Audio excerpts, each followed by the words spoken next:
जय श्री राम। लाइव उस समय फेसबुक पर और गर्मा गर्म आयुर्वेदिक काढ़ा पी रहा हूँ। दिल्ली में बहुत ही जोर की ठंड है। कहते हैं ना, दिल्ली की सर्दी सबसे जानलेवा होती है। सीधी पहाड़ों से शीत लहर आती है चलकर और जिस्म से लेकर आत्मा तक को इंसानों की ठिठुरा देती है।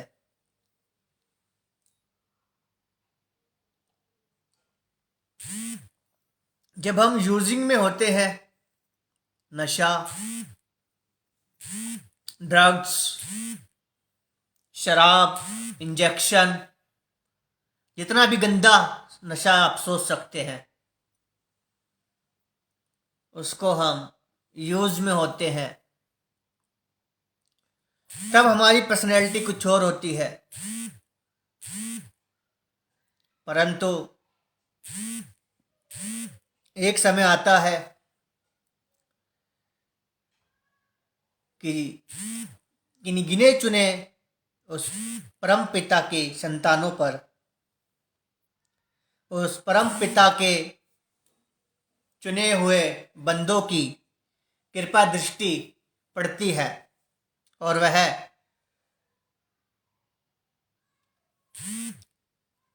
हर प्रकार के व्यसनों से दूर रिकवरी को प्राप्त होते हैं।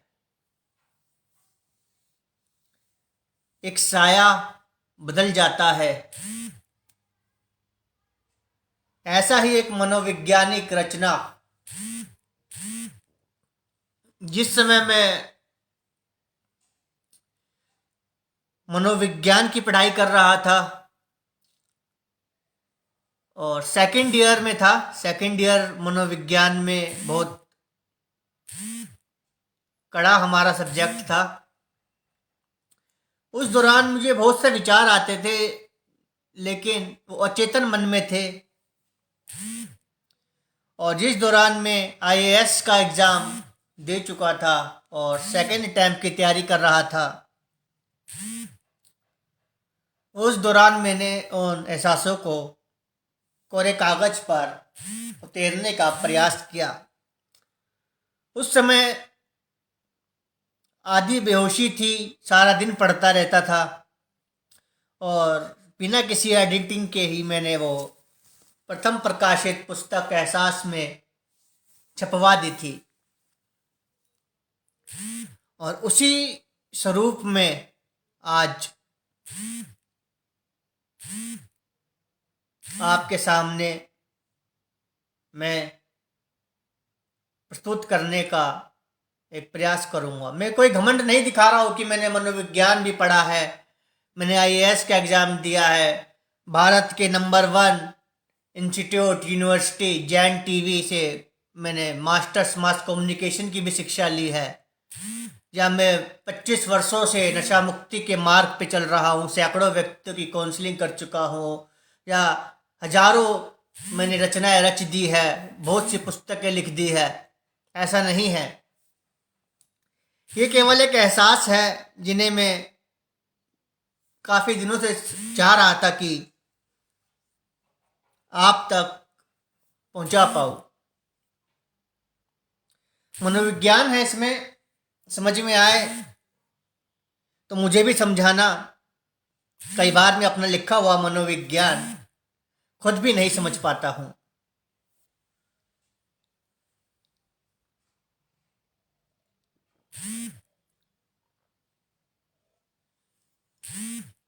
ऐसा नहीं है, समझ जाता हूँ और मुझे पता होता है कि मैं क्या लिख रहा हूँ, क्यों बोल रहा हूँ। लेकिन आप क्या समझते हैं, मैं वो जानना चाहता हूँ। आपको क्या समझ में आया? साया बदल जाए यानी कि परफॉर्म पर्सनैलिटी चेंज हो जाए, इसे मनोवैज्ञानिक एक रोग होता है सबसे खतरनाक, स्प्लिट पर्सनैलिटी, इसे भूत बाधा भी बोलते हैं हम, कि आत्मा आ गई, इसमें भूत आ गया है, टोना टोटका हो गया है। मनोविज्ञान की दृष्टि में उसे कहते हैं स्प्लिट पर्सनैलिटी। उसी तरीके का कुछ ये रचना है, वही मान सकते हैं आप। बदलते साए, यानी कि इंसान की साया जो है, आत्मा है, वो बदल जाती है। जिस्म वही है, शरीर वही है, लेकिन आत्मा बदल गई, वो एहसास बदल गए, स्प्लिट हो गए। कई बार यह पॉजिटिव होता है कि आप देखते हैं कि भूत प्रेत की जगह इंसानों में देवी भी आ जाती है, गॉड का अंश आ जाता है, जीसस की वाणी आ जाती है, गुरु की वाणी आ जाती है, और वो जग में आशीर्वाद देते हैं तो बंजर जमीन भी उपजाऊ हो जाती है। इस बात को शायद मनोविज्ञान भी आजकल पूरी तरह से नहीं नकार सकता, वह भी इन बातों में विश्वास करने लगे हैं।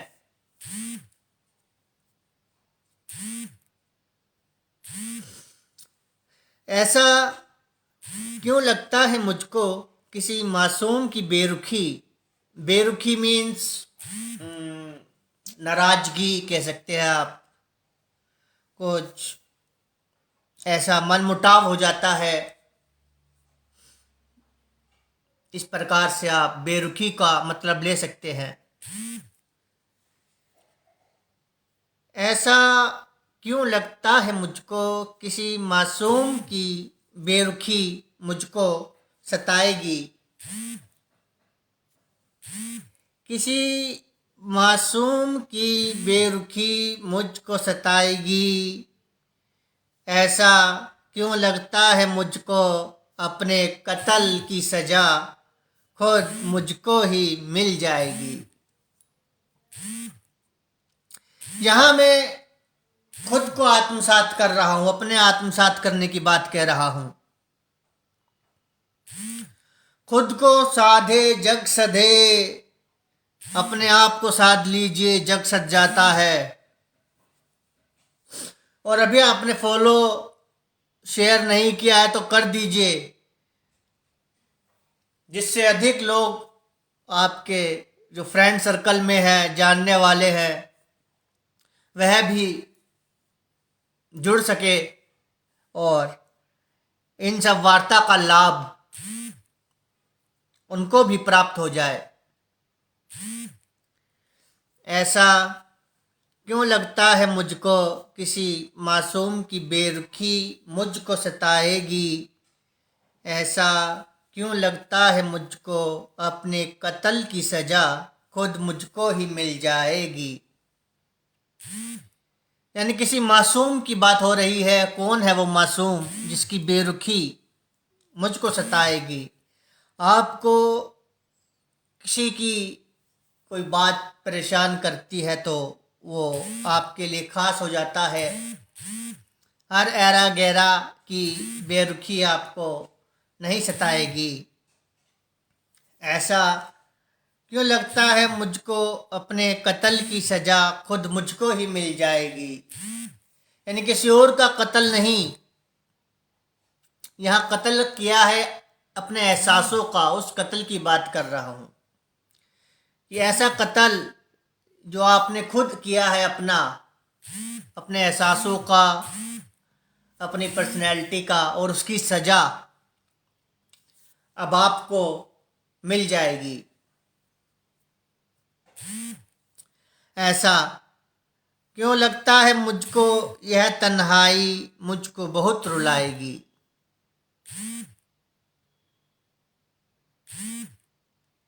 यह तन्हाई मुझको बहुत रुलाएगी।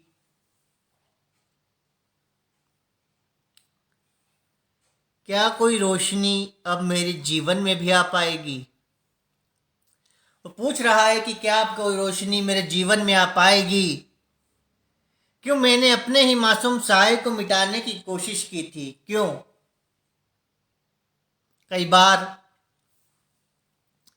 हम भ्रमित हो जाते हैं, मायावी दुनिया की चालों को नहीं समझ पाते, और खुद पर जुल्म सितम करने पर आतुर होते हैं। हम ठीक चल रहे हैं, हमारा ज्ञान पर्याप्त है, हम सही मार्ग पे, परंतु फिर भी हम अपने आप को बदलते हैं और नीचे गिरते हैं, क्योंकि हमें ऐसा एहसास कराया जाता है कि हम गलत हैं।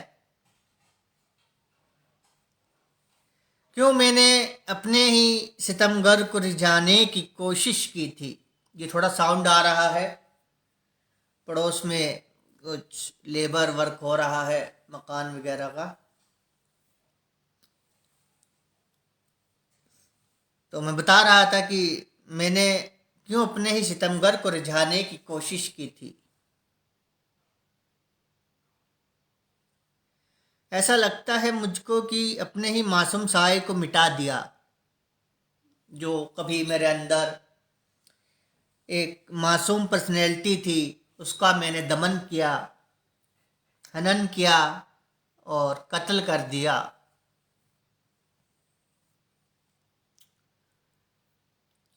अपने उस मासूम साए को खुद ही अब जला दिया। जी हाँ, अपने उस मासूम साए को मैंने खुद ही जला दिया। क्या हुआ जो उस मासूम साए ने कभी खुद में मेरे साए को देखा। यानी कि जो मासूम साए को मैंने कत्ल किया है, कभी उसने खुद में मुझको देखा था और मैंने उसका कत्ल कर दिया। एक मनोवैज्ञानिक कुछ पहेली है ये, पूरी रचना आप सुनेंगे, क्षमता रखेंगे तभी समझ में आएगा। बीच में इधर उधर जाएंगे, भागेंगे, कभी इधर कभी उधर, तो ना इधर का जान पाएंगे ना उधर का, ऐसे ही लटके रह जाएंगे।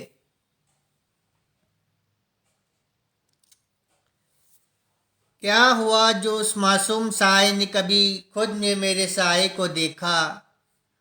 धूल भरी परत के आईने पर उसने क्यों मुझको देखा। उसने क्यों मुझको देख लिया, इस बात से मैं नाराज हूं। याद है मुझे उस मासूम के बचपन के दिन, वो बचपन के मासूम दिन जो हुआ करते थे कभी मेरे भी बचपन के दिन। जाहिर सी बात है, ये मनोवैज्ञानिक बात है, हम कोई रोगी नहीं है। हम तो जानते हैं कि एक ही पर्सनैलिटी है, एक ही व्यक्ति है, चाहे वो कितना ही बदल जाए, लेकिन जो सब कुछ तथ्य है वो उसके साथ जुड़ा हुआ है। लेकिन रोगी की दृष्टि में वो अलग हो जाता है और उसे मनोरोग बोलते हैं। और डॉक्टर भी मानने लगे हैं कि वो उसके अंदर कुछ आत्मा कह सकते हैं, जैसे स्प्लिट पर्सनैलिटी, बहुत सी पर्सनैलिटियाँ उसके अंदर आ जाती हैं। कभी कोई अपने आप को बहुत बड़ा लेखक मानने लग जाता है, कभी सिंगर, कभी फाइटर, कभी गायक, कभी कलाकार, कभी डरता है तो कभी निडर हो जाता है। That is a point of split personality diseases। याद है मुझको उसकी खामोश आंखों में एक शोर सा रहता था हर पल। जी हाँ, याद है। यानी कि ये वो बंदा बता रहा है आपको जो पूर्णतः दिव्य हो चुका है, तो बदल चुका है, ठीक हो चुका है, लेकिन उसे सब याद आ गया क्योंकि ईश्वरी कृपा है। और वो बता रहा है कि लेकिन उसको भी लगता है कि वो कोई और वो बंदा मार दिया है उसने, और अब वो पहले की तरह नहीं है। तो उस तड़प को वो बयान कर रहा है आपके साथ कि उसकी खामोश आंखों में एक शोर सा रहता था हर पल। यानी कि हर पल एक खामोश निगाहों से शोर बरसता था। उसके धड़कते हुए दिल में एक मौन सा रहता था हर पल। इतना मासूम कोई कैसे हो सकता है, वो यही सोच रहा है। उसके एहसासों से उसकी सच्चाई नजर आती थी, फिर क्यों अचानक से उसको सब जगह बेवफाई नजर आती थी।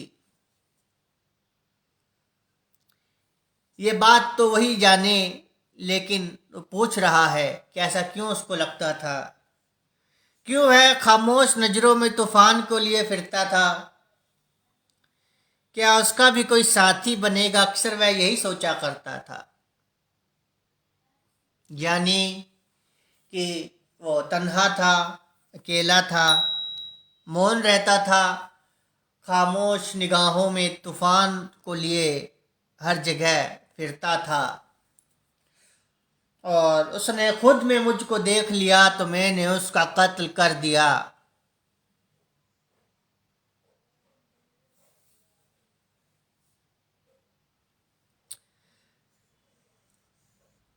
अब वह मुझको कहीं भी नजर नहीं आता। अब वह मुझको क्यों नहीं सताता। वह पूछ रहा है अपने समाज से, आपसे, कि वो मासूम साया अब कहाँ खो गया है और वह उसको क्यों नहीं सताता।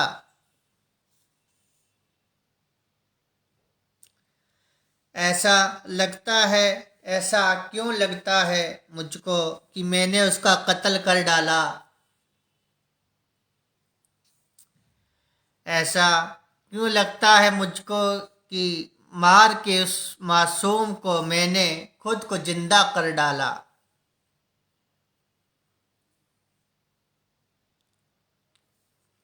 मिटा कर के उस मासूम शख्सियत को खुद ही खुद को आजाद कर डाला। जानी कि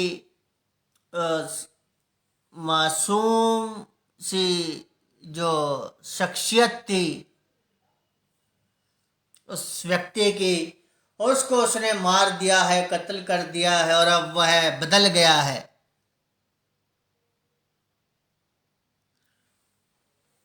याद है मुझको कि उस मासूम की दिल की धड़कनों में ही मेरा ठिकाना था कहीं पर। यानी कि अट्रैक्शन। हम व्यसन करते हैं। क्यों पड़े हम व्यसनों में? क्योंकि हम कमजोर थे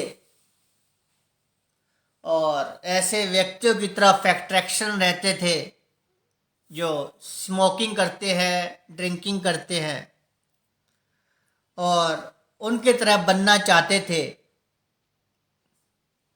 इस चक्कर में हम एडिक्ट बन गए, बर्बाद हुए, घर के बर्तन तक बेच दिए। हाँ, कईयों ने अपने घर के बर्तन तक भी बेच दिए हैं। ये वो लत होती है अट्रैक्शन की। याद है मुझको कि उस मासूम के दिल की धड़कनों में ही मेरा ठिकाना था कहीं पर। रहता था मैं उस मासूम के मासूम दिल में ही कहीं पर।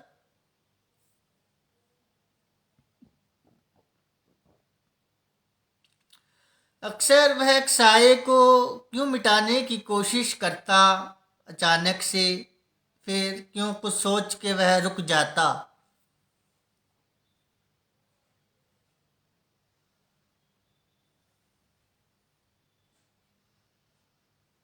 अक्सर वह एक साये को क्यों मिटाने की कोशिश करता अचानक से, फिर क्यों कुछ सोच के वह रुक जाता।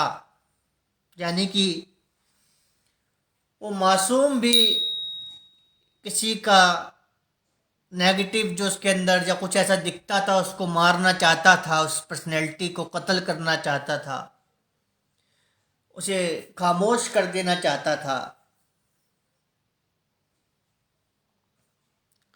उस मासूम को इस बात का एहसास भी ना हो पाया कब मैंने उसको कत्ल कर दिया और खुद को जिंदा कर लिया।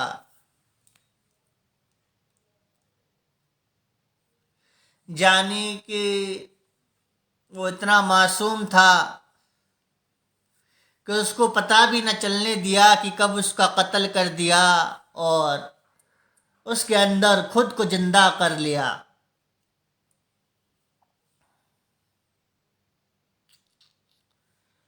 अब तो उस मासूम की याद और तन्हाई रहती है हर पल, उसको देखने और मिलने की ख्वाहिश रहती है हर पल। मासूम लोगों से मिलने के लिए तो भगवान भी तरसता है। ईश्वर किसी से सच्चा प्यार करता है तो वो पागल होता है। एक पागल जो घोर पागल है, सबसे ज्यादा पागल जिसे आप कह सकते हैं, वो ईश्वर के प्रेम का सबसे बड़ा अधिकारी होता है।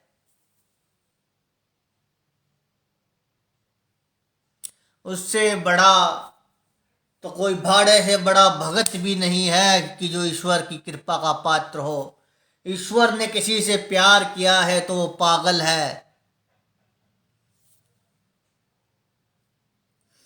इसीलिए कभी भी किसी पागल को मत सताना, नहीं तो ईश्वर को दृष्टि के आप भागीदारी बन जाएंगे।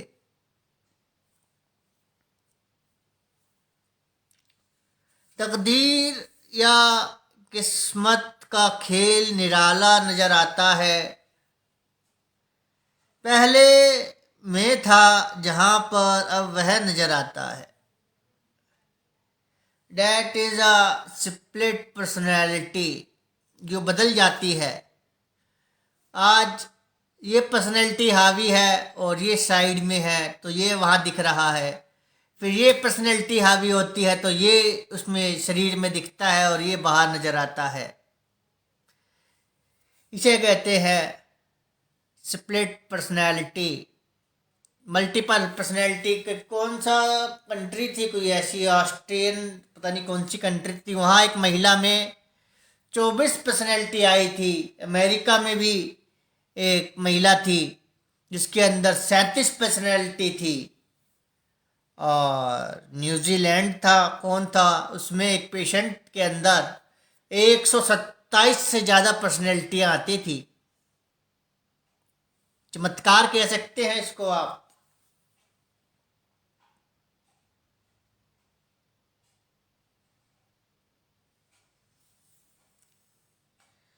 ऐसा लगता है मुझको कि कत्ल हो जाने के बाद भी वह खामोश नहीं, अपनी शख्सियत मिट जाने के बाद भी वह खामोश नहीं। यानी कि जिस दिव्य पर्सनैलिटी को उसने, मासूम पर्सनैलिटी को उस नेगेटिव पर्सनैलिटी ने दबाया, उसे महसूस हो रहा है कि वो मासूम पर्सनैलिटी अभी भी खामोश नहीं है, पूरी तरह मरी नहीं है। फिर जिंदा हो जाती है, शोर मचाती है और हावी होने की कोशिश करती है। अब ऐसा लगता है मुझको जल्द ही एक और कत्ल हो जाएगा। अब ऐसा लगता है मुझको शायद वह भी जिंदा हो जाएगा। यानी कि वो मासूम पर्सनैलिटी खामोश नहीं है, वो अब भी शोर मचा रहा है, जिंदा होने की कोशिश कर रहा है और इस चक्कर में कहीं वो मेरा ही कत्ल ना कर दे और फिर अपने आप को स्टैब्लिश ना कर दे, पर्सनैलिटी ना बदल जाए। वो नेगेटिव पर्सनैलिटी डरी हुई है। ये भी एक पॉइंट होता है।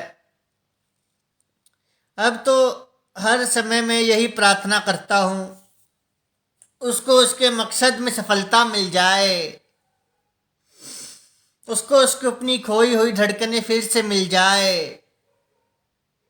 पर क्या वह फिर से जिंदा हो पाएगा या फिर जिंदा होने से पहले फिर से कत्ल हो जाएगा? मैं उसके साथ तो हूं, मगर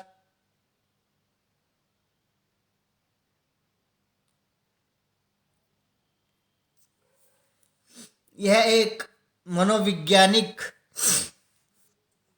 रचना है जिसे आम व्यक्ति शायद ना समझ पाए। यह कोई मनोविज्ञान या जो पीएचडी लेवल की जिसने कोई पढ़ाई करी है या जिसने झेला है ऐसा कुछ, वही कुछ इसको समझ सकता है।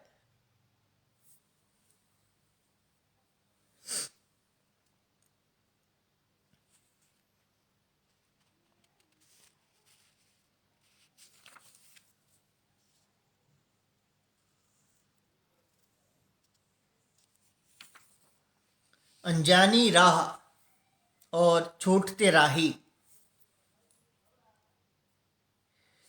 एक और संवेदनशील विषय है, मनोविज्ञान से लबालब है।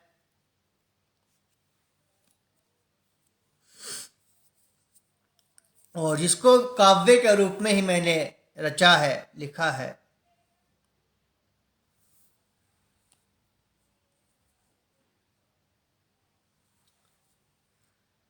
अनजानी राह और छूटते राही, यानी कि अनजानी राह, ऐसी राह जीवन की, हमें नहीं पता अगले क्षण क्या हो जाए। ये वो जीवन की राह है और इसमें कई राही छूट जाते हैं पीछे और नए राही हमारे साथ जुड़ जाते हैं। ऐसा ही एक रचना है जिसे आपके साथ में शेयर करना चाहता हूँ। उसको समझिए। अपने 25 वर्षों के नशा मुक्ति के अनुभव के आधार पर मैं बोल रहा हूँ कि नवजीवन आपको मिल सकता है। कोई मुश्किल बात नहीं है। ना किसी सेंटर में जाने की आवश्यकता पड़ेगी, ना किसी हॉस्पिटल में।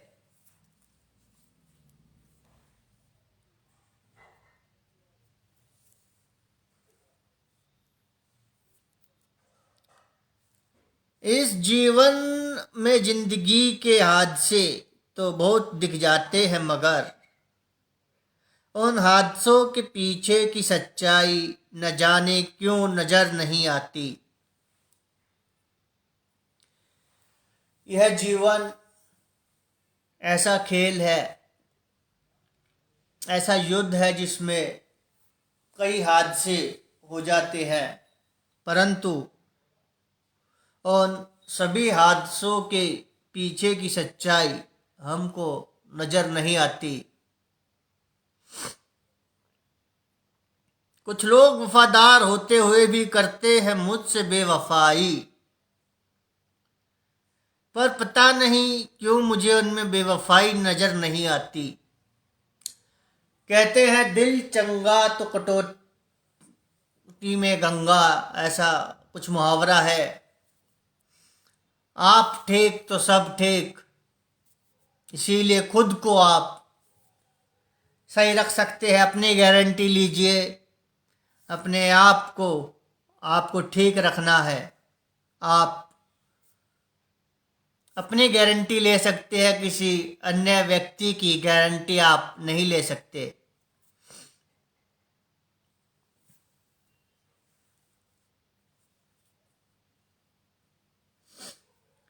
न जाने क्यों मुझको खुशनुमा सदाबहार मौसम के पीछे एक भयंकर तूफान का साया नजर आता है। यानी कोई भी ऐसी बात, दुनिया में इतना स्वार्थ है, इतना दोगलापन है कि कभी भी कुछ ऐसा कुछ अच्छा भी होता है तो उसको उसमें भी शंका होती है इंसान को, और उसमें भी एक भयंकर तूफान का साया नजर आने लगता है। मगर जब आता है कोई भयंकर तूफान तो उसमें भी किसी अपने का प्यार नजर आता है। यही तो खासियत होती है महान व्यक्तियों की। उस परम पिता परमेश्वर के सच्चे सपूतों की कि बड़े सा बड़ा तूफान भी कोई आ जाए तो उसमें भी किसी का प्यार ही उसको दिखता है।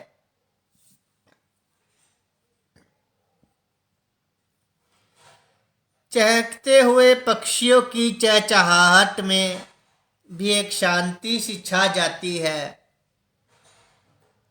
मगर जब होती है तन्हाई तो वह तन्हाई भयंकर शोर मचाती है। इसीलिए अर्ली रिकवरी एज में आप कभी भी तन्हा ना रहे, अपने परिवार के पास जाके बैठ जाए, बाहर निकल जाए, ध्यान लगा लीजिए, थोड़ी देर उस परमात्मा से जुड़ जाए। और कुछ नहीं तो नारकोटिक्स एनोनिमस नियर मीटिंग्स, आपके घर के पास में जो सबसे नज़दीकी मीटिंग हो रही है वहाँ का सर्च कीजिए गूगल पर, टाइमिंग देखिए और वहाँ चले जाए, वहाँ बैठे, वहाँ अपने आपके जैसे व्यक्ति ही मिलेंगे, उनसे बात करें, अपने एहसासों को शेयर करें। वो आपको नीचे से कीचड़ से उठाकर ऊपर आसमान पे बिठाएंगे।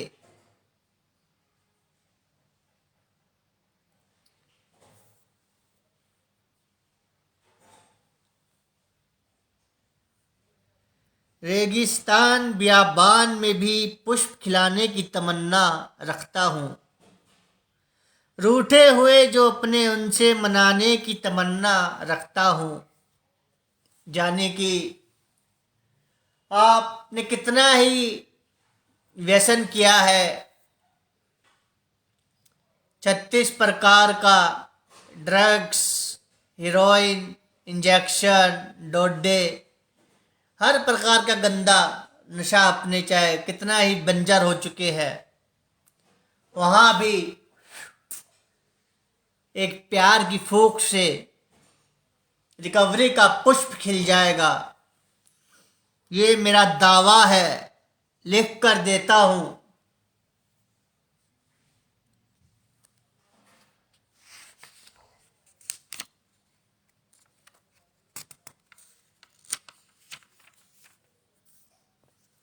क्या हुआ जो आज मौसम का मिजाज मेरे हक में नहीं, मैं अपना मौसम खुद बनाने की तमन्ना रखता हूँ। ऐसा दृढ़ संकल्प ही चाहिए मुझे। मुझे वो नकारे व्यक्ति नहीं चाहिए जिनमें क्षमता ही ना हो चलने की। मुझे ऐसे व्यक्ति चाहिए जो अपना मौसम बनाने की तमन्ना रखते हैं और खुद के जीवन में प्रकाश लाने के साथ साथ इस समाज में भी दीप जलाते हैं, ज्ञान का, स्वास्थ्य का और अन्य के बुझे हुए जीवन को भी निखारते हैं।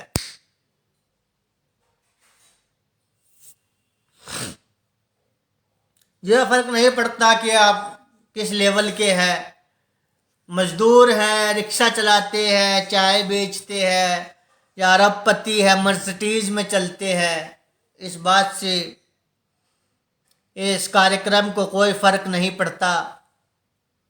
फर्क पड़ता है तो आपकी भावना से कि आप कितना सुधरना चाहते हैं।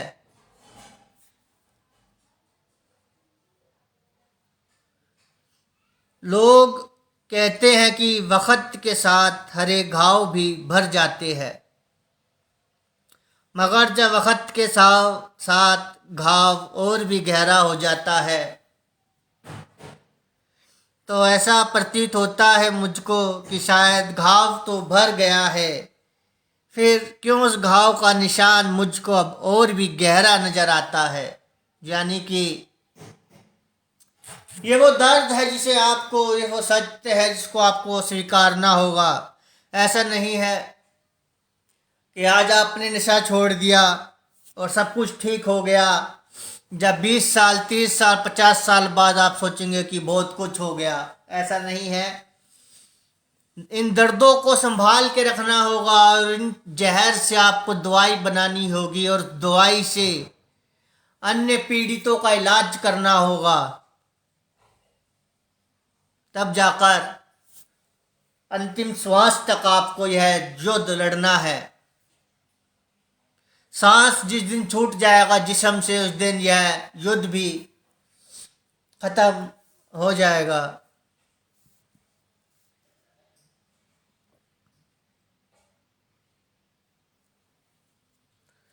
और भी गहरा नजर आता है। इस जीवन में जिंदगी की यही सच्चाई मालूम पड़ती है। मेला छूट जाने के बाद सिर्फ तन्हाई हाथ लगती है। आज भी मौका है, सुधर जाओ। आपके अपने आपके पास हैं जब तक, तो उनके दूर होने से पहले खुद में बदलाव ले आओ तो अच्छा है। उनके पांव पकड़ लो, नाक रगड़ लो, माफी मांग लो और डेली ऐसा करो जब तक आपको लगे कि नहीं कि हाँ अब जीवन बदल रहा है, बदलने लगा है, तब तक ऐसा करो। नहीं तो मेला छूट जाएगा और तन्हाई हाथ में रह जाएगी। जो करी कोशिश उस मेले को ढूंढने की, तो यही एहसास हुआ अब वह रहेंगे दूर मुझसे सदा और मैं ढूंढता रहूंगा उनको सदा। ऐसा नहीं है। आपने सब कुछ तबाह कर दिया है अपने व्यसनों में, अपने बच्चों का भविष्य, अपने परिवार की सुख शांति, उनके जीवन की उन्नति, हर एक आशा को आपने उनसे छीन लिया है। तो एकदम से वो सब वापस नहीं मिल जाएगा। जितना समय बर्बाद करने में लगा है उससे कई गुना समय लगेगा वापस से वो विश्वास जमाने में।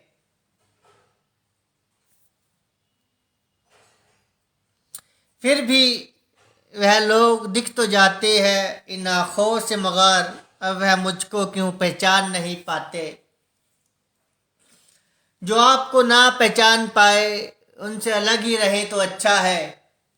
अपने ईश्वर के मार्ग पे चले, परम पिता के गुण गाए और व्यसन से दूर रहे। भ्रमित होकर आप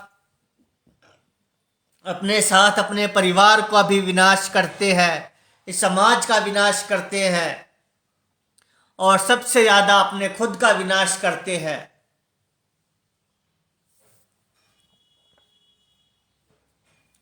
फिर भी मैं उनको अपना मानता हूँ, फिर क्यों बेरुखी से उनकी हर बार तन्हा नजर आता हूँ।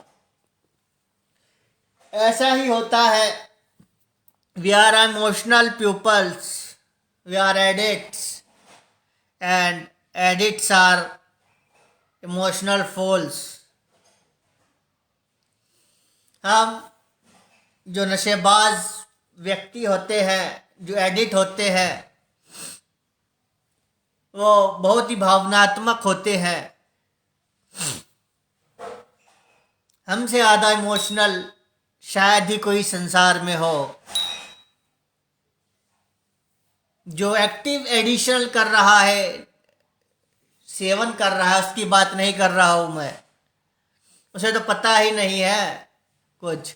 मैं उसकी बात कर रहा हूँ जो सुधार के मार्ग पे चल रहे हैं, जिन्हें इस मार्ग पे चलते हुए 10 साल 20 साल 25 साल 30 साल हो चुके हैं या 1 साल 2 साल से चल रहे हैं।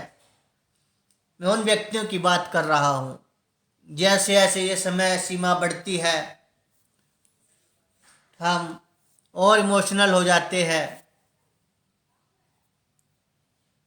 और यही हमारी शक्ति है।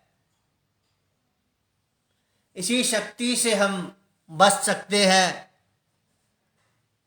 इस समाज के इस जहर से और अन्य व्यक्तियों को उस कीचड़ से बाहर निकाल सकते हैं।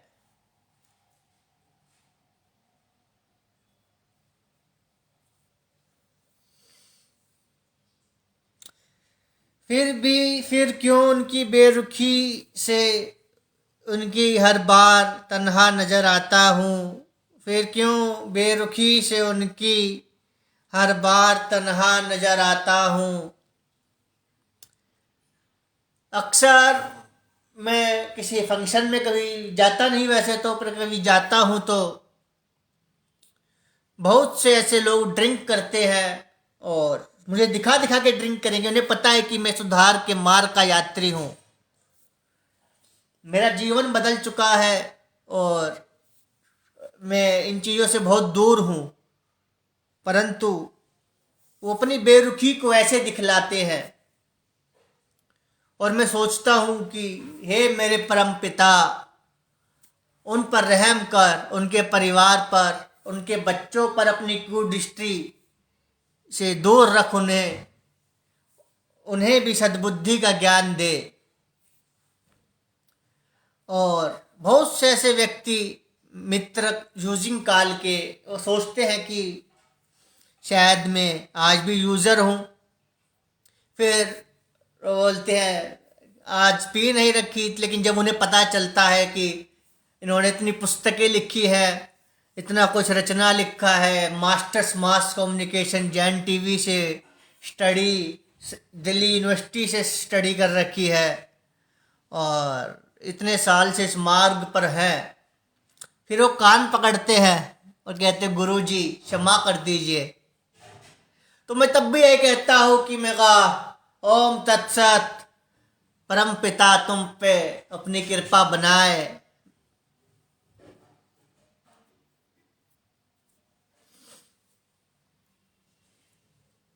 अब तो उनकी यादों का कटोरा लिए फिरता हूँ, उनके अक्स को अपनी नजरों में लिए फिरता हूँ। ऐसे लोग जो जीवन से दूर हो गए हैं, उनकी बस याद बचती है और उस याद को संजोने की शक्ति केवल एक रिकवरी एडिक्ट में,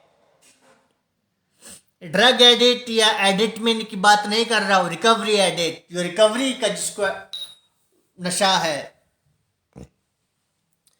रात को मदिरा पी सुबह उतर गई तो क्या पी, राम नाम की ऐसी मदिरा हमने पी है, राम नाम की रिकवरी की ऐसी हमने मदिरा पी ली है, जीवन भर नहीं उतरती।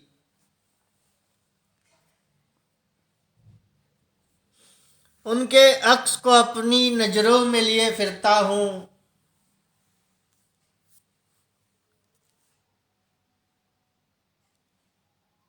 ये सत्य है।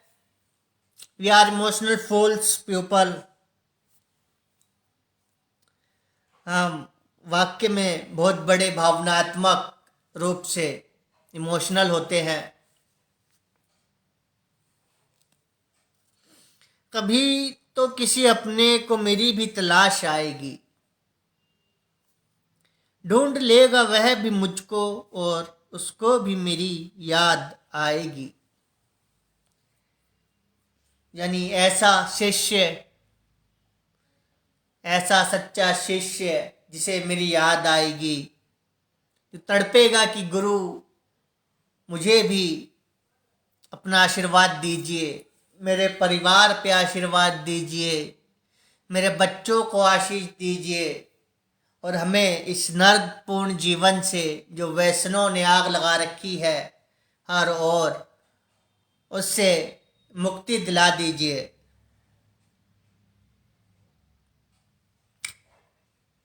यह जीवन तो चलते चले जाने का नाम है, इस जीवन के और भी बहुत से सवाल है। एक राही जो कहीं पर छूट भी गया तो क्या गम है, इस जीवन में अब और कई राही है मेरे साथ, मगर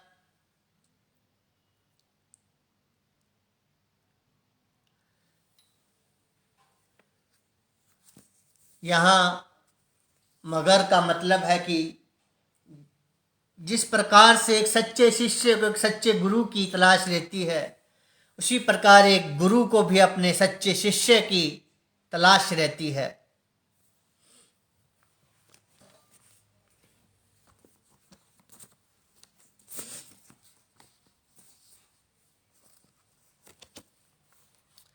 हर मौसम में कुछ नए शेर हैं। वैसे तो साल भर से ऊपर हो गया है इनको लिखे हुए, और कुछ रिकॉर्डेड भी है वीडियोस में चैनल पर। साहित्यकार विक्रांत राजलीवाल फेसबुक पर भी है वही वीडियोस आपके लिए, परंतु फिर भी नए हैं क्योंकि साल भर ही हुआ है और बहुत कम मैंने इनको पढ़ा है वीडियोस के अलावा।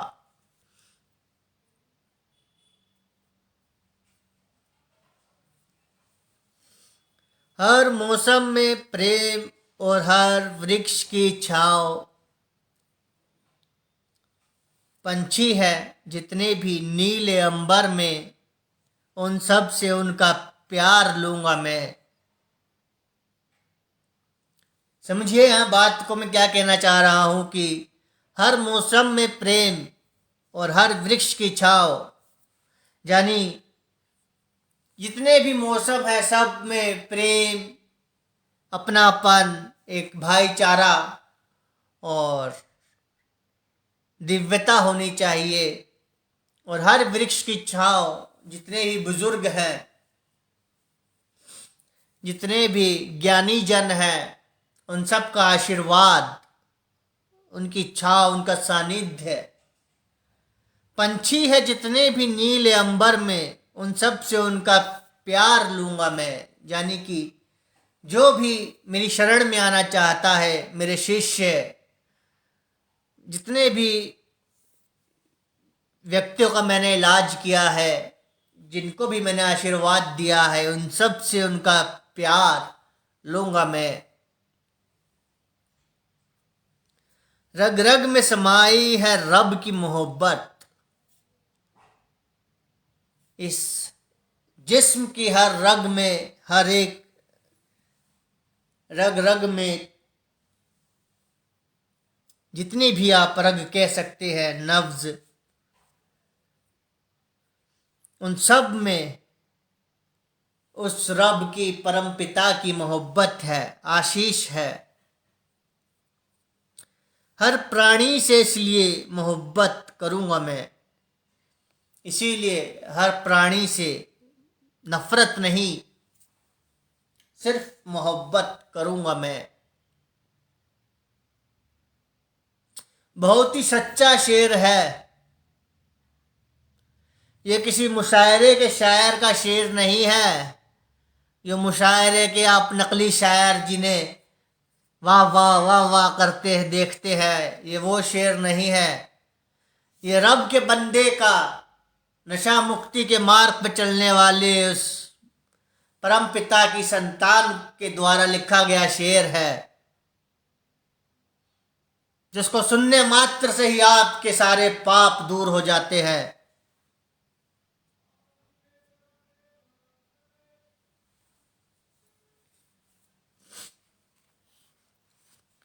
एक और अर्ज करता हूं, सुनिएगा। दुआएं दी हमने कातिलों को जो अपने, यानी अपने कातिलों को भी हमने दुआएं ही दी हैं मेरे मालिक।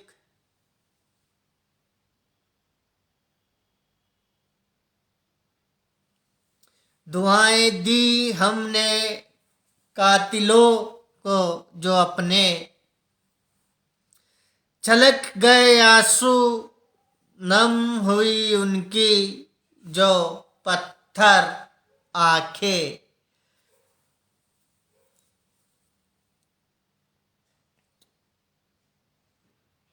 बहुत ही दिल को छूता हुआ ये शेर है कि दुआएं दी हमने कातिलों को जो अपने,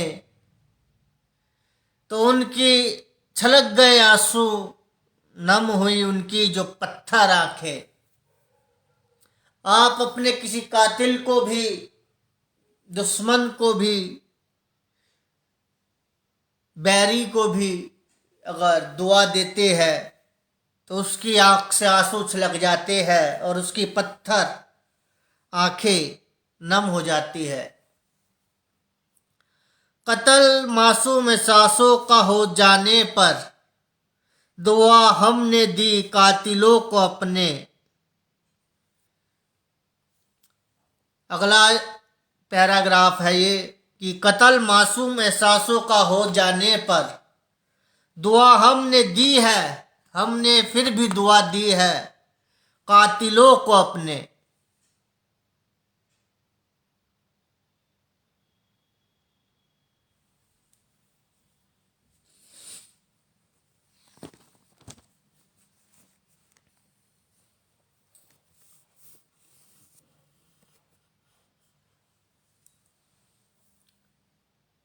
एक शेर और है,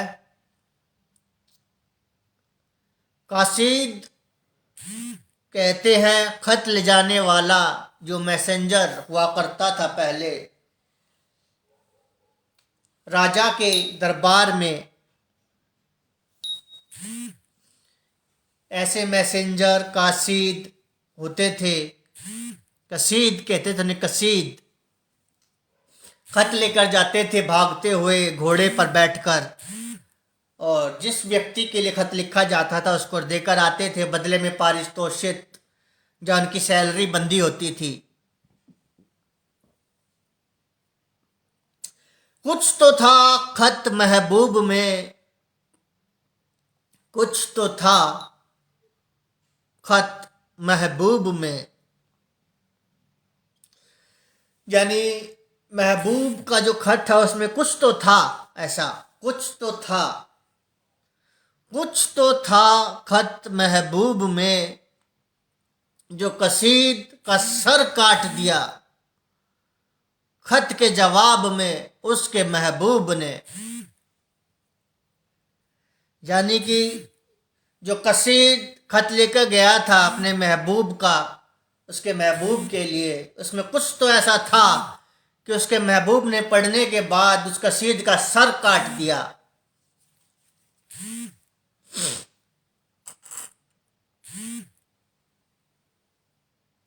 फिर से सुनिएगा,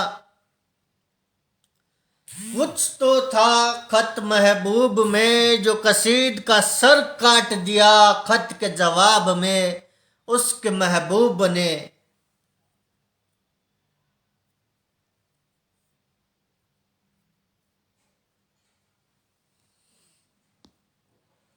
हर अंदाज जहान दुनिया का जवाब दे सकता हूं मगर शातिर। क्या बता रहा है शायर, आपका मित्र, कि हर अंदाज जहान, दुनिया के जितने भी अंदाज हैं जहान में, हर अंदाज जहान का जवाब दे सकता हूं मगर शातिर। लहू में मेरे जो नमक हरामी अब भी नहीं।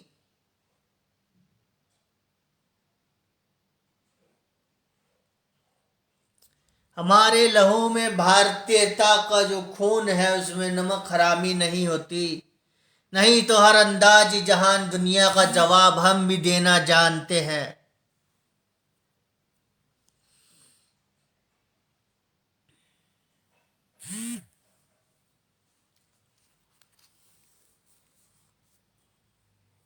एक और शेर सुनिए, रंग मेरा मोहब्बत का मेरा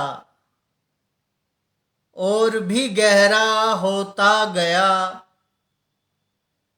सनम बेवफा मेरे जब से तू भी अपना मुझे समझना भूलता गया।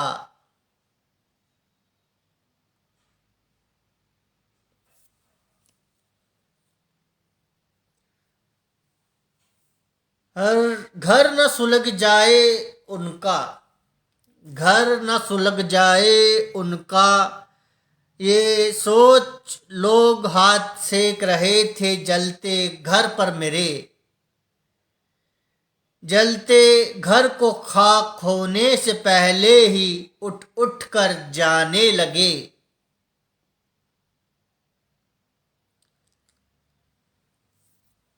वाह, लिख दीजिएगा कमेंट में समझ में आ जाए तो।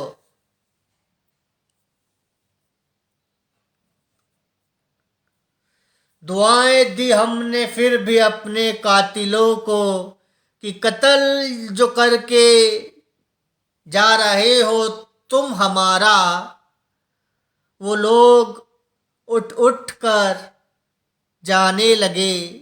जलते घर पर हाथ सेक रहे थे जो मेरे।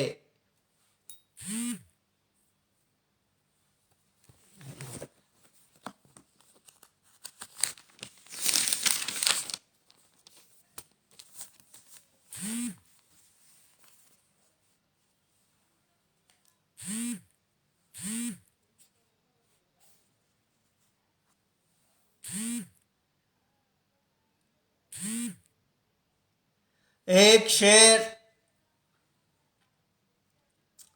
दिल को छू जाए तो अभी के अभी शेयर कर दीजिए इस शेर को। गुलिस्तां में एक भी गुलाब सा ना खिला,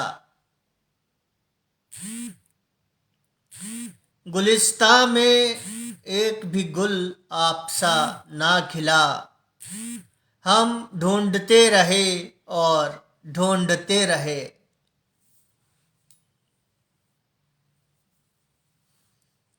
गुलिस्तां में एक भी गुल आपसा ना खिला। हम ढूंढते रहे और ढूंढते रहे। ना मिला हसीन आपसा कोई भी गुल महकता हमें। हम ढूंढते रहे और ढूंढते रहे। इस पे मैंने YouTube channel Vikrant Rajliwal show time का लिंक ऐड कर रखा है, जहां आपको मेरे एक्टिंग और नशा मुक्ति, मोटिवेशनल, लाफ्टर, मूवीज, ड्रामा, हास्य का बेहतरीन एक कलेक्शन आपको देखने के लिए उपलब्ध है। और जल्द ही एवरीडे 2:30 PM न्यू व्लॉग्स आपके लिए आया करेंगे। अभी कल डिसीजन लिया है, शेड्यूल में आने में थोड़ा समय लग सकता है, परंतु जल्द ही ये शेड्यूल में आ जाएगा।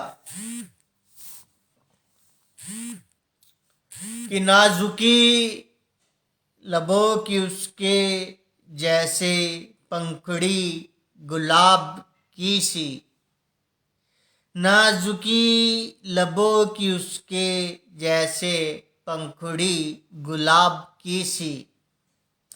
नाजुकी नज़ाकत में जो उसकी, हर दिल फरेब उस पर फिदा हुआ जाता है। समझ में आ जाए तो कमेंट में वाह जरूर लिखते जाइएगा कि कौन से शेर पे आपने वाह लिखा है। और शेर के साथ पहली लाइन के साथ हैशटैग वाह लिख कीजिएगा।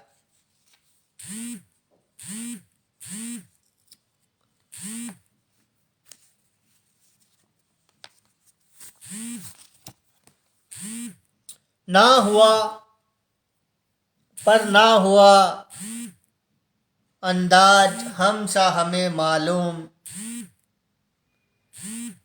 ना हुआ पर ना हुआ अंदाज हम सा हमें मालूम। कि ना हुआ पर ना हुआ अंदाज हम सा हमें मालूम। आँखों से नींद दिल का सुकून चुरा लेते हैं। हम है वो जो वो नहीं।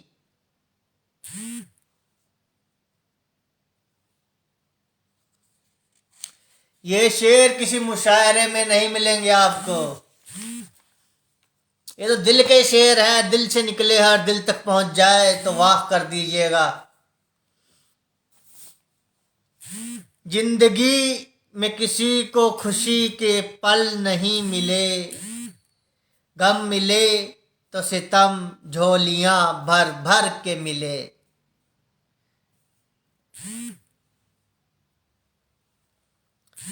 उनके चाहने वाले महफिल में कई हजार हैं, हर और उनके मदमस्त हुस्न की बहार है। हसीन और भी हो सकते हैं महफिल में, ये दिल दीवाने का एक अरसे से उनका ही जो बीमार है।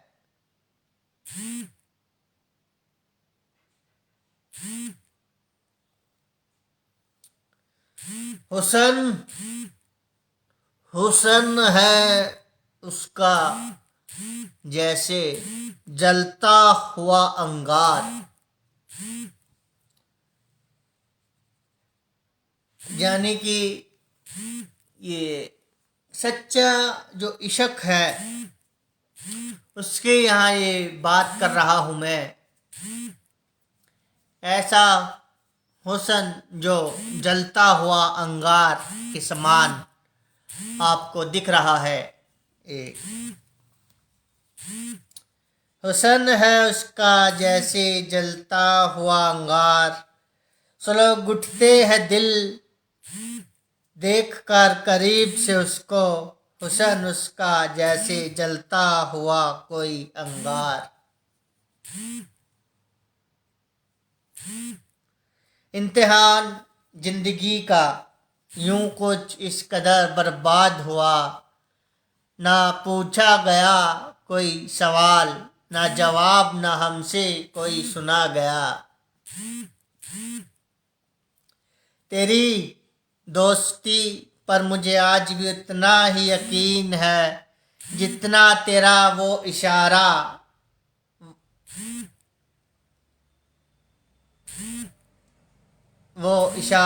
उसको उसने गिरा कर पल्लों अपना, हमें दोस्ती का इशारा दिया था कभी।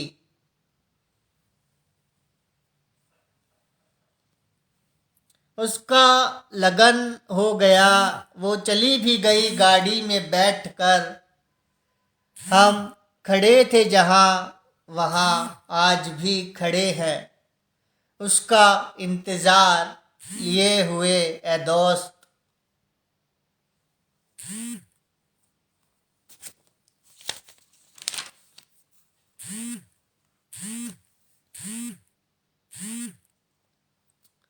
मैंने कल कहा था कि मजदूर वर्ग को शोषण करोगे तो फिर से क्रांति भड़क उठेगी। कार्ल मार्क्स ने जो हमें दिशा दिखलाई है वो फिर से न भड़क उठे, परंतु उम्मीद है नई सरकार से कि बहुत से ऐसे कुछ योजना इस बार आएंगी, लागू हो जाएंगी और जीवन में चमत्कार आएगा और भारत को विकसित कर देंगे। कौन कौन चाहता है भारत को विकसित देश कर दिया जाए? करना चाहिए कि नहीं करना चाहिए भारत को विकसित? इसमें तो किसी का नुकसान नहीं, भारत अगर विकसित हो जाए तो। ऐसे ही मैंने ड्राइवर भाइयों के लिए कुछ बातें लिखी है, दिल तक पहुंच जाए तो वहां कर दीजिएगा कि दिल की गाड़ी जब भी निकलती है शीशे में सूरत यार नजर आती है हमें। कि दिल की गाड़ी जब भी निकलती है शीशे में, सूरते यार नजर आती है हमें। यानी कि इस दिल की गाड़ी जब भी निकलती है तो शीशे में अपने यार की, अपने दोस्त की, अपने परिवार के सदस्य की ही सूरत हमें नजर आती है।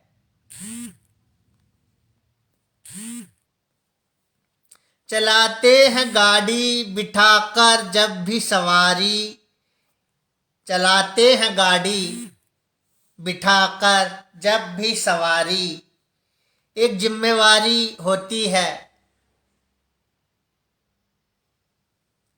वह बेटी बहन किसी की भी हो, हमारे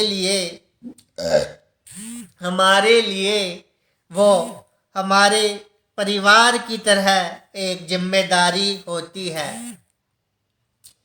कैब ड्राइवर्स खास तौर पे इतना विश्वास करते हैं सब ओबर्स और इन सब कैब ड्राइवर्स पर कि सब बहन बेटियां आंख बंद करके रात को भी सफ़र करने निकल जाती हैं और वो हमारे लिए हमारी माँ और बहन की तरह होती है, ऐसा बोल रहे हैं। मंजिल पर सुरक्षित पहुंचाकर उन्हें हमें गर्व की भावना की एक अनुभूति होती है। यानी कि किसी को भी उसकी मंजिल तक कोई पहुंचा दे तो बहुत बड़ी बात है और उसमें गर्व हो जाता है। उबर कैब की आई क्रांति।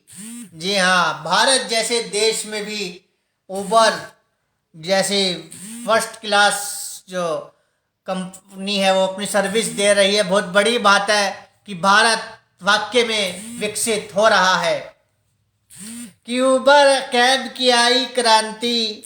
मंजिलें अब मुसाफिरों से दूर नहीं है, मंजिलें अब मुसाफिरों से दूर नहीं है। फिर से सुनिएगा कि उबर कैब की आई क्रांति, मंजिलें अब मुसाफिरों से दूर नहीं है।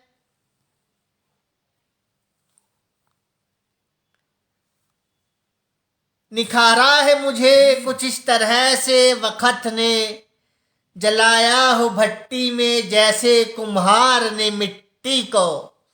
कुम्हार भाई मिट्टी का काम करते हैं।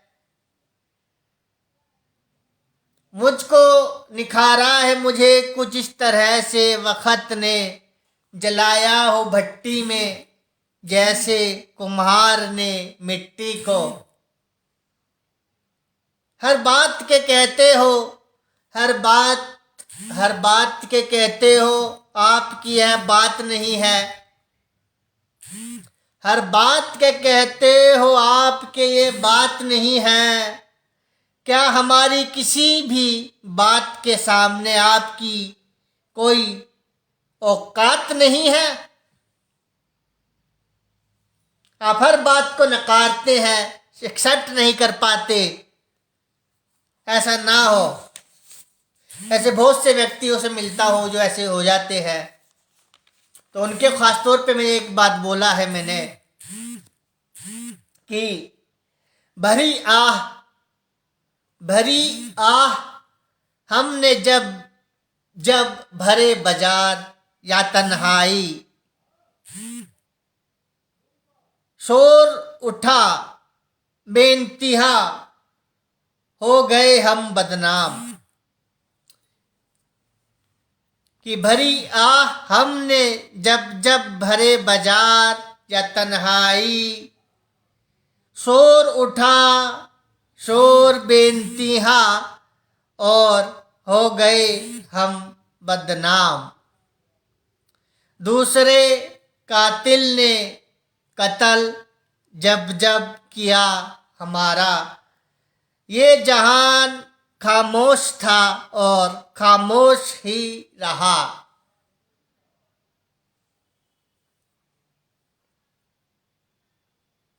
यानी कि हमने तो जब भरे बाजार हो या तन्हाई आहा भी भरी है, तो ऐसा शोर उठा है, ऐसा शोर उठा है कि ऐसे हमने ही कोई कत्ल कर दिया और हम बदनाम हो गए, और किसी कातिल ने हमारा कत्ल भी किया सरेआम। तो ये जहान खामोश था और खामोश ही रहा।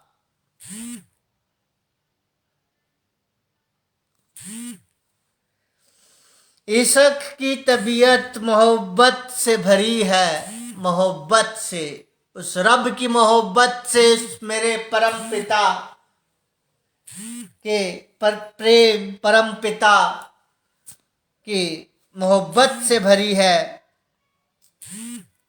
जिसने हमें यह जीवन दिया है। दुनिया की रीत को आप अलग रखें कि भरी आह हमने जब जब भरे बाजार या तन्हाई, उठा शोर बेइंतहा और हो गए हम बदनाम। दूसरे कातिल ने कत्ल जब जब किया हमारा, ये जहान खामोश था और खामोश ही रहा। इश्क की तबीयत मोहब्बत से भरी है।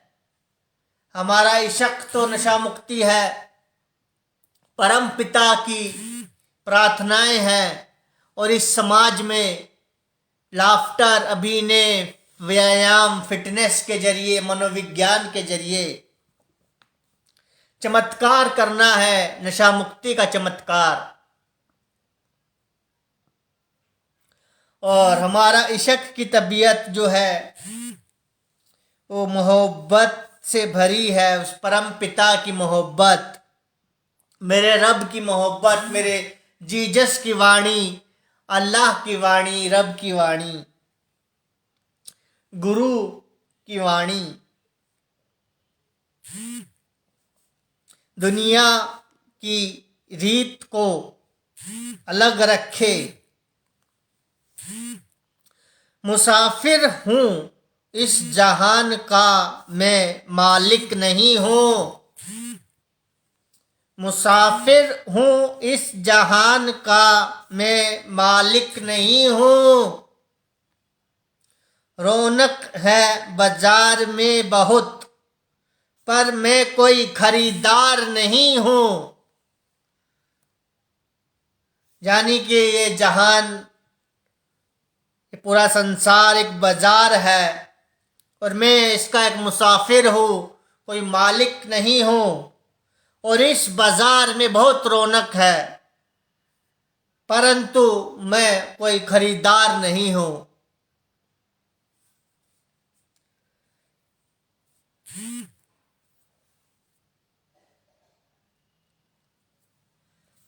आपको सुबह शाम, दिन रात, आठों पहर, 16 पहर और परम पिता की प्रार्थना करनी पड़ती है, अपनी शुद्धि करनी पड़ती है। इस संसार में पीड़ितों के इलाज के लिए दुआएं पढ़नी पड़ती है,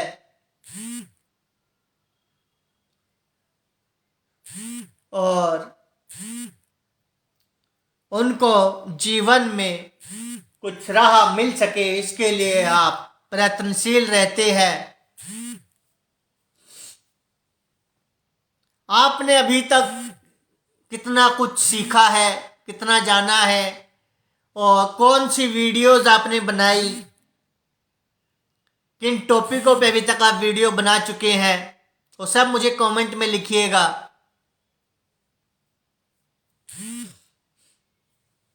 और अपनी रिकवरी डेट भी लिखिएगा कि आपको 1 साल, 2 साल या 5 साल, कितना वर्ष आपको इस मार्ग पे मेरे साथ जुड़े हुए हो गए हैं।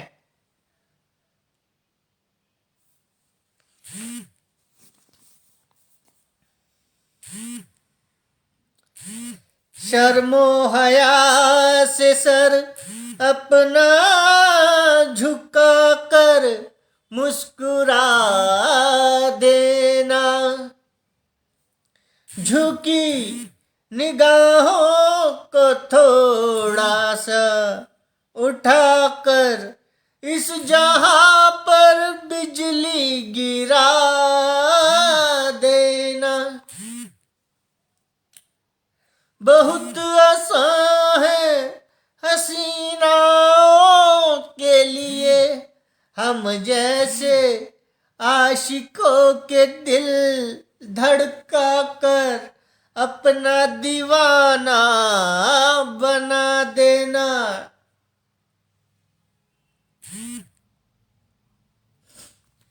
हमने मोहब्बत करी हमेशा ही और उन्होंने समझा मजाक हमेशा ही।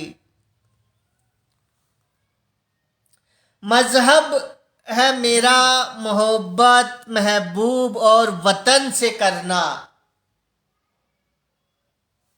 यही चाहत है मेरी, यही आरज़ू है आखिरी।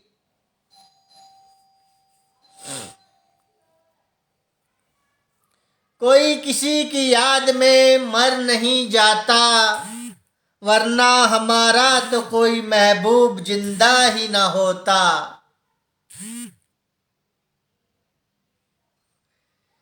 किसी की याद में ये सूखी पल के भिगो लेना,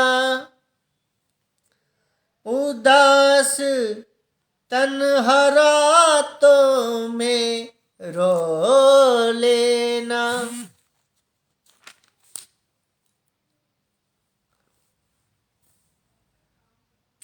भूले हुए को याद करते हुए हमने जमाना गुजार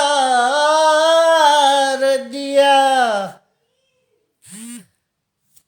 खुद का ख्याल किए हुए जमाना हो गया। हिज्र कहते हैं जुदाई को, बिछड़ाव को, अलगाव को, कि हिज्र में ना आई मौत जो वो समझ बैठे बेवफा है महबूब मेरा। हिज्र में ना आई मौत जो वो समझ बैठे बेवफा है महबूब मेरा।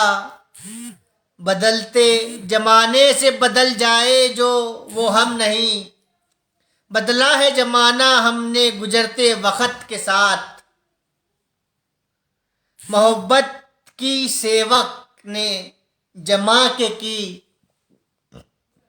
सेवक मेरा कुंडलिनी नाम है। जब जन्म हुआ था तो पंडित जी ने नाम रखा था सेवक, उसी को मैंने ध्यान करते ये शेर लिखा है अगला। मोहब्बत की सेवक ने जमा के की, खाए दगा सीने पर बेवफाई के जख्म वफादारों से।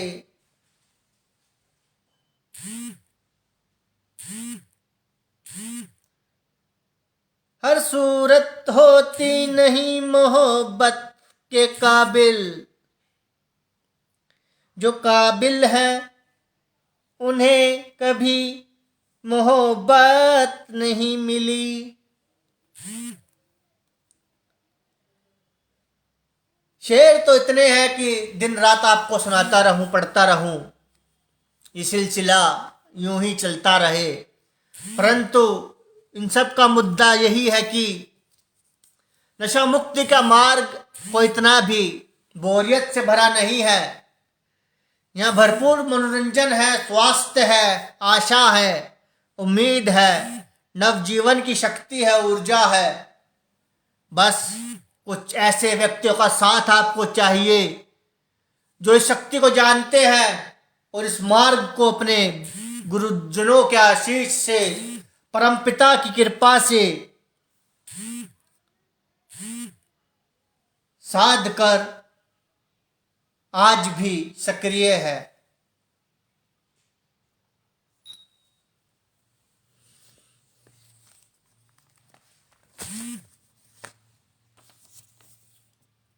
नशा मुक्त जीवन यानी कि सूर्य की भांति एक दिव्यता, एक चमक।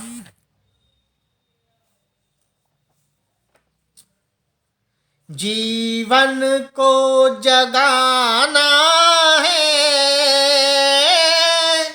जीवन को जगाना है, नशा मुक्त ये जीवन बनाना है, ये जीवन को जगाना है।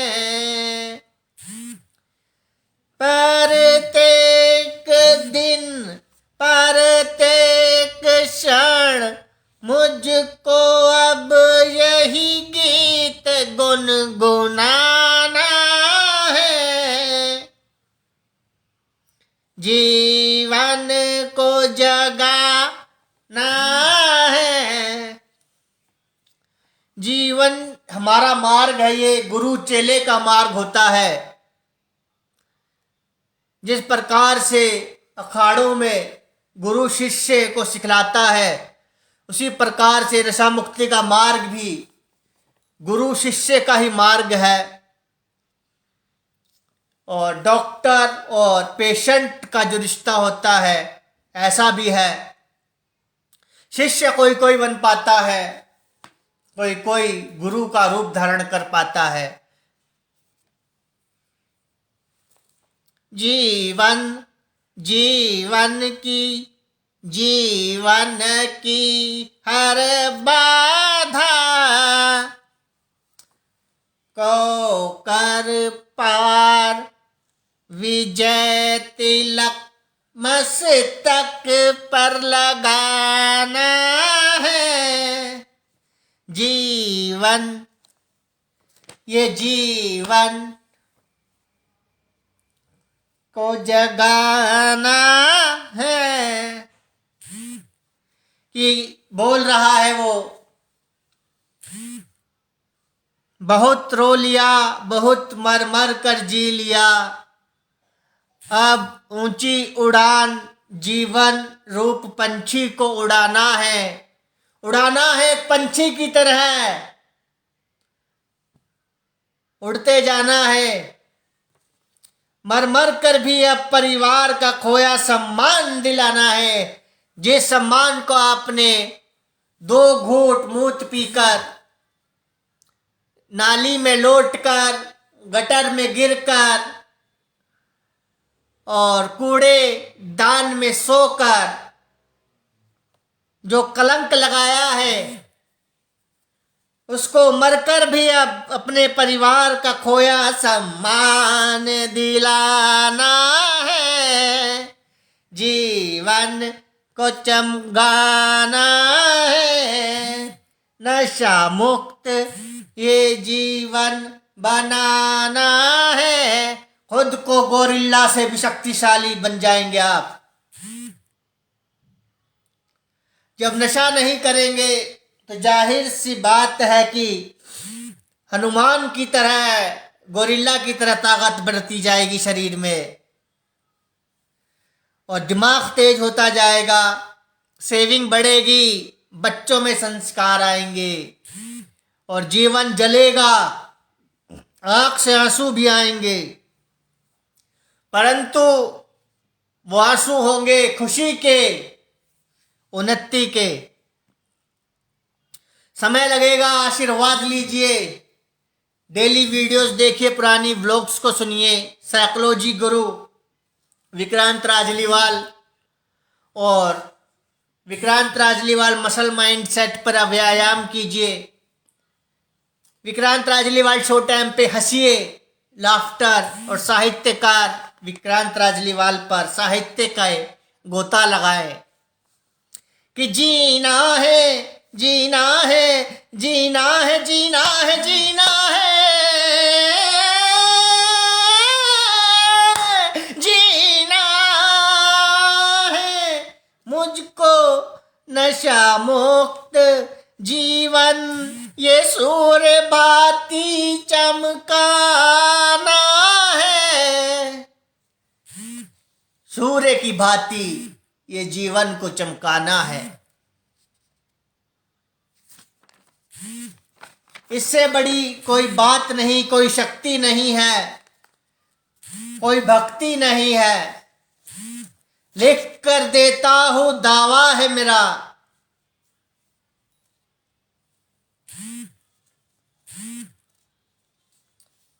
मैंने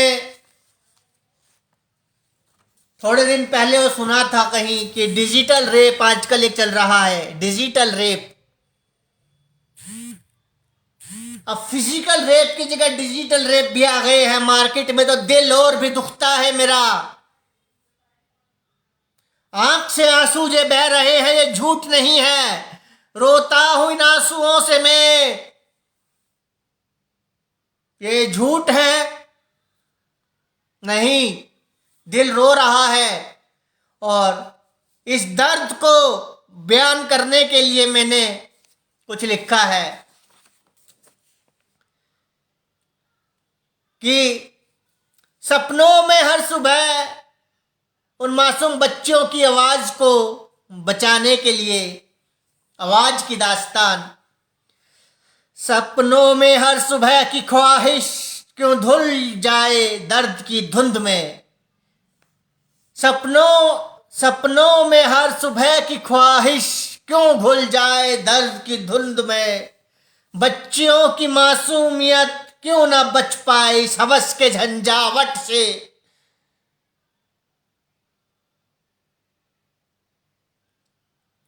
फिर से सुनिएगा कि ये जब मैंने सुना कि डिजिटल रेप ऐसा कुछ आया है मार्केट में तो मैं रोने लगा, और अब भी मेरे आंसू बहने लगते हैं जब ऐसी खबर पे सुनता हूं, पढ़ता हूं तो खून खोलता है मेरा कि चीर के फाड़ दूं।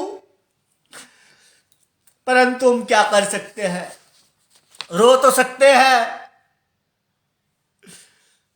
कि सपनों में हर सुबह की ख्वाहिश क्यों घुल जाए दर्द की धुंध में, बच्चियों की मासूमियत क्यों न बच पाए इस हवस के झंझावट से। उनकी हंसी जो खिलती जैसे फूल क्यों न बचे इस अपराध की धूल से, उनकी हंसी जो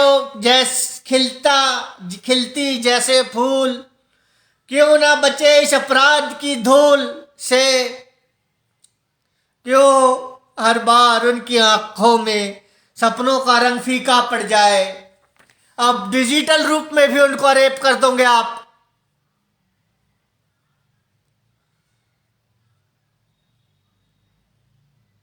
ऐसी टेक्नोलॉजी नहीं चाहिए भाई। टेक्नोलॉजी तो मानव के उत्थान के लिए है, किसी का रेप, अपने बच्चों का रेप नहीं रे, इनको हटाओ। हमें ऐसा डिजिटल नहीं चाहिए, ऐसा पाप नहीं चाहिए। ये राम रहीम की धरती है मेरे भाई,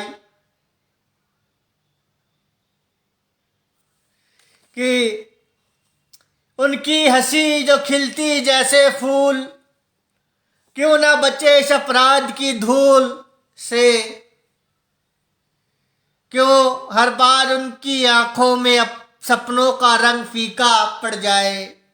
छोड़ दो इस शर्मनाक खेल को, उनकी दुनिया को क्यों बर्बाद कर रहे हो। मासूमियत पर जुल्म की छाया क्यों बन गई हमारी आदत, हमारी बेगुनाही का साया। स्वतंत्रता का अधिकार उन्हें भी चाहिए, जैसे हर मनुष्य को सम्मान का हक है, बिना डर के जीने का हक है उन्हें। हवस के हाथों में अपनी जिंदगी नहीं गंवा सकते हम। वो बच्चियां बोल रही हैं कि हवस के हाथों में अपनी जिंदगी नहीं गंवा सकते हम। आओ एक नई सुबह का आवाहन करे, जहां बच्चियों की आंखों में चमक हमेशा बसी रहे, जहां ना हो कोई अपराध, ना हो कोई घृणा, हवस का गंदा जाल, हवस का गंदा जाल, हवस का गंदा जाल। सिर्फ हो बहार, स्वतंत्रता, सम्मान और सुकून की मूरत हो।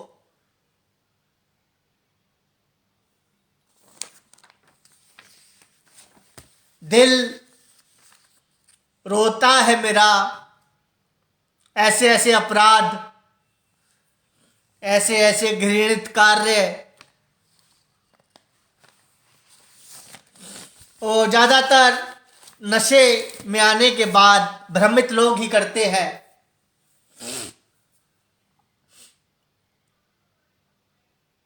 तो मैं यही कहना चाहूंगा कि सुधर जाओ, नशे से दूर हो जाओ, जीवन को उन्नत बनाओ, समाज को सुरक्षित माहौल प्रदान करो। उस परम पिता से प्रार्थना करो कि आज के बाद हम ऐसा कोई भी नशा नहीं करेंगे, केवल उन्नति करेंगे जीवन में, आत्म शांति के लिए जिएंगे और दूसरों को भी जीने देंगे। अपनी डेट लिख लीजिएगा, डेट, जिस डेट को आप पहली बार आपने इस नए जीवन में कदम रखा, वो आपकी डेट है। उस डेट को नोट करके रखिए और जब 1 वर्ष हो जाए उस डेट का, तो सेलिब्रेशन कीजिए, बर्थडे बनाए, केक काटे, दोस्तों और परिवारों को बुलाए, ग्रैंड सेलिब्रेशन करे, जैसे भी आपकी इच्छा करे। रिकवरी को सेलिब्रेशन करना सीखिए। किसी गरीब को खाना खिला देना और अन्य व्यक्तियों को, जब तक आपको खुद 1 वर्ष ना हो जाए इस डेट का पालन करते हुए अपनी रिकवरी को, उससे पहले किसी और को ज्ञानी मत बनना कि भाई मैंने वहां गुरुजी का वीडियो देखा था, विक्रांत जी का, और मैं तो नशा छोड़ दिया है, तो भी नशा छोड़ दे, ये ले वीडियो देख ले। पहले खुद को 1 वर्ष तक आप मजबूत बनाए। शेयर कर दीजिए वीडियो, ये अलग बात है, परंतु मुंह से मत बोलो, भी अपने अंदर रखो, साधो खुद को, बस शेयर करते जाओ, अपने आप जिसको जुड़ना है जुड़ता जाएगा। और 1 वर्ष के बाद आप मुंह से भी बोलो, जन संवाद करो, सबको बताओ।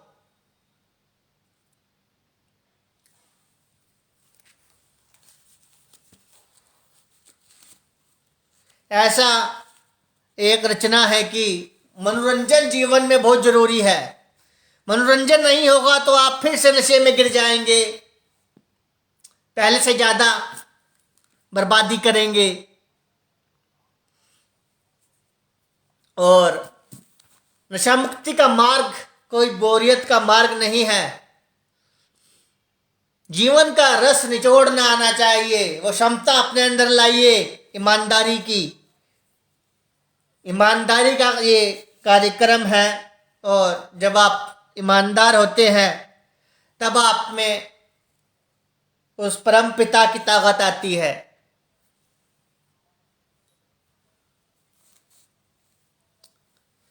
सितमगर, ऐसा सितमगर, ऐसा सितमगर, एक हसीना।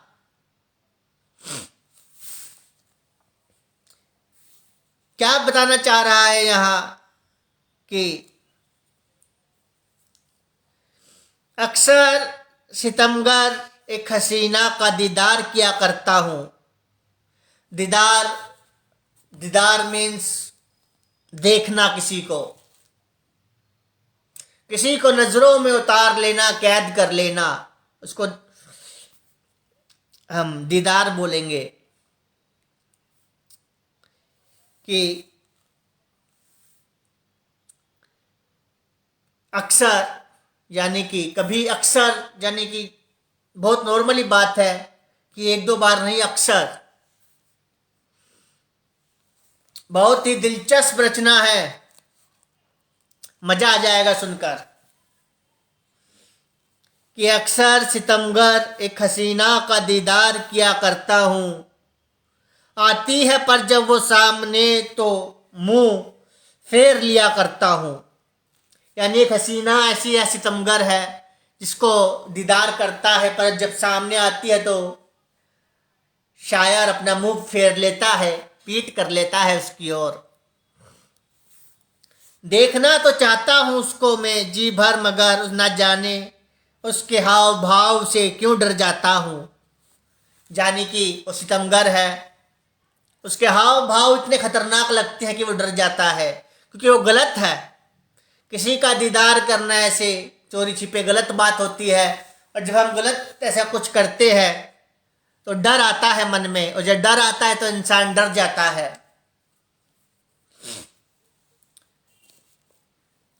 न जाने क्यों डर जाता हूँ।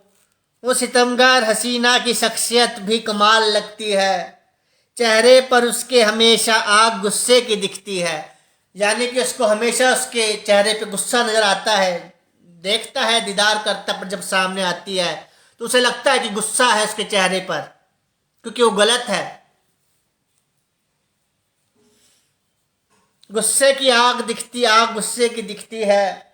न जाने चमक से उस आग की क्यों ठिठुर जाता हूँ ख्यालों में, मगर हाल दिल उससे अक्सर बतियाता हूँ। यहाँ शायर बता रहा है कि उसकी आग से ठिठुर जाता है, मगर अपने ख्याल में, इल्यूशंस में, अपनी कल्पना में वह उससे बहुत बात करता है, अक्सर बतियाता है। वो स्प्लिट पर्सनैलिटी आपको बताया था, ऐसा ही कुछ। उस समय मुझ में भी कुछ हिम्मत जाग जाती है, सुनाने को हाल दिल, तबीयत मेरी भी मचल जाती है। इल्यूशंस, स्प्लिट पर्सनैलिटी, उसमें हिम्मत आ जाती है और अपना दिल की बात कहने को उसकी तबीयत मचल जाती है। फिर देख के हाव भाव वो चेहरे के उसके दम तोड़ मोहब्बत मेरी जाती है। लेकिन वहाँ भी उसको उसके चेहरे के वो हाव भाव देख कर डर जाता है और उसकी मोहब्बत दम तोड़ती है।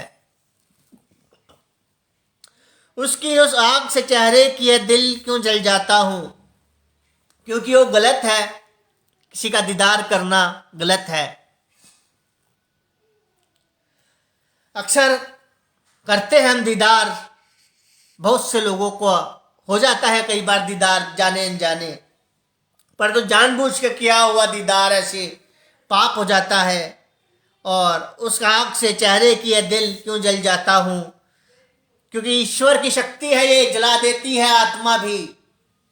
अपने अंदर वो दिव्यता लानी है, नशा मुक्त होना है, तो अच्छा है, ईमानदारी से काम लो, अपने परिवार से प्यार करो, अपने बच्चों से प्यार करो, उनके पास बैठो, उनसे उनका हाल जानो, और गुस्सा आपको खत्म कर देगा। करता हूँ मोहब्बत बेइंतहा जब उससे हाल दिल जो उससे अपना क्यों कह नहीं पाता। यानी कि वो शायर बोल रहा है कि उससे बहुत मोहब्बत करता है, जब उससे इतनी मोहब्बत करता है तो उससे अपना हाल क्यों नहीं बता पाता। चाल हर बार क्या जहरीली सी कोई चल जाती है वो, यानी कि वो कह रहा है कि वो चाल चलती है कोई जहरीली सी, मिलती है जब तन्हाई में तो घंटों बतियाती है वो मुझसे। यानी कि तन्हाई में वो घंटों बातें करते हैं। आती है वक्त पर सामने जब वो सबके, तो मुझको भूल जाती है।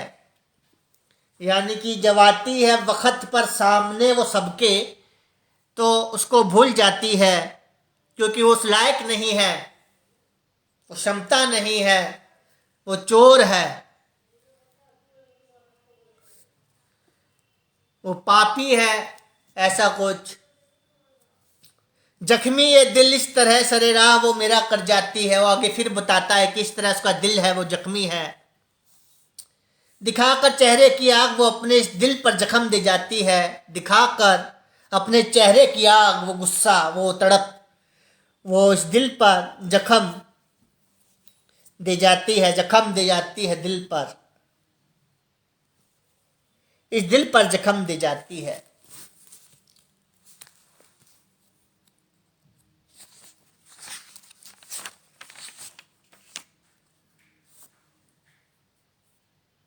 मैं लाइव आया हूँ, कोई मुझे अब टाइम पीरियड अपना पूरा नहीं करना कि लाइव में मुझे इतना, मेरा पेज मोनेटाइज हो चुका है आपके आशीर्वाद से। लाइव आया हूँ केवल मैं आपसे बात करने, अपने एहसासों को आपके साथ शेयर करने और आपके एहसासों को जानने के लिए।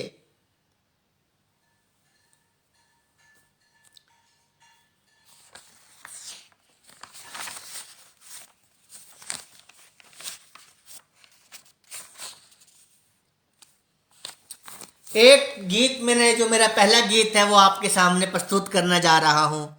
गीत इस प्रकार से है कि एक प्रेमी जुगल बिछुड़ रहा है, जब बिछुड़ जाते हैं और वह प्रेमी जुगल दर्द जुदाई की उस असहनीय पीड़ा से व्याकुल हो, एक अत्यंत ही दर्द भरी पुकार से कर्रा उठते हैं।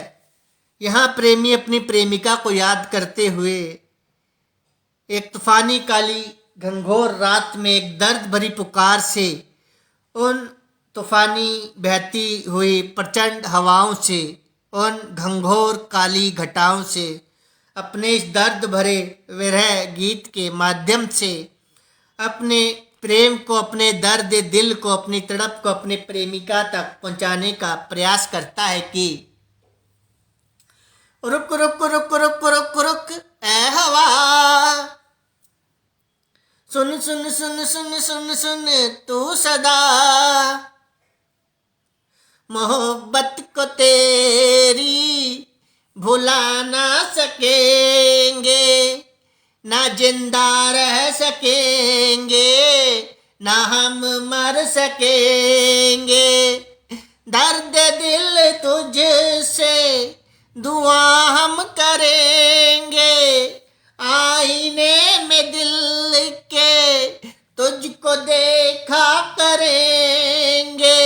रुक रुक रुक रुक रुक रुक ए हवा, सुन सुन सुन सुन सुन तू सदा, आ आ आ आ आ आ ए दिल रुबा, ना जा जा जा जा जा तू है कहाँ, यादों को तेरी मिटा ना सकेंगे, ना हम मिल सके तो हर लम्हा रोया करेंगे। दर्द जुदाई दूर तुझसे तन्हा तड़पा करेंगे, जख्मों को दिल के हम कुरेदा करेंगे।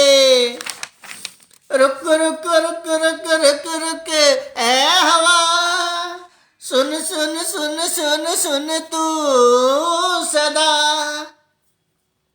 जख्मों को दिल के सीना हम सकेंगे, न दवा हम करेंगे, न उनको भर सकेंगे। फिजाओं में सुनी तन्हाइयों में अक्सर, यादों में अपनी दुआओं में अक्सर, तड़पे दिल दिल की गहराइयों में फिर भी मिला हम करेंगे। ऐ प्रिया, ऐ प्रिया, जागती आँखों से अपने अधूरे ख्वाबों में फिर भी तुझको पूजा करेंगे। ऐ प्रिया, ऐ प्रिया,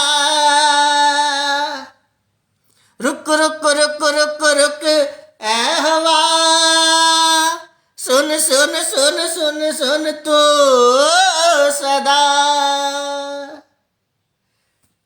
धन्यवाद। यह था जल्दी फिर आऊँगा। नशे से दूर रहिए, स्वास्थ्य रहिए, मनोरंजन की दुनिया में रहिए, अध्यात्म की दुनिया में रहिए, किसी का दिल ना दुखाइए।